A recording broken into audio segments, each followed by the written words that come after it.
आज तुझे देखकर बहुत खुशी महसूस हुई। चल, तू अपनी जगह बहुत अच्छा है, खुश है, महक रहा है, चमक रहा है।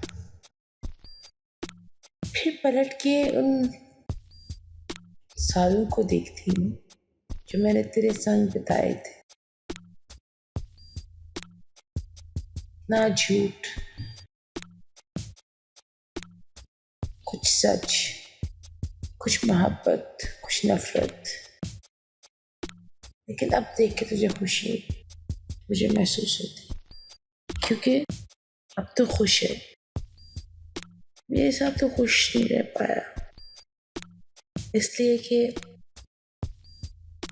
मैं वो चीज़ ही नहीं जिसके साथ कोई खुश रह सके।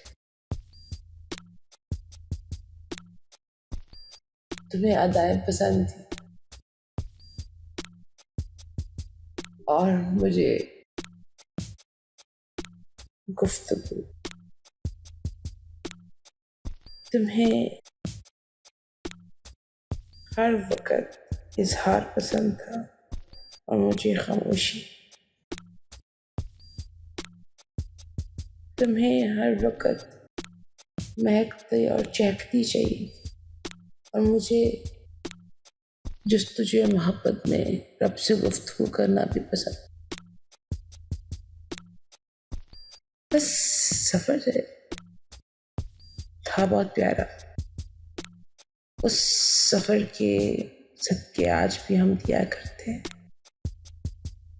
लोगों को बतलाते नहीं किस बात का सदका है, वरना हुक्म खुदा तो है कि सदका दो तो उसके बारे में नियत करके बतला के दो।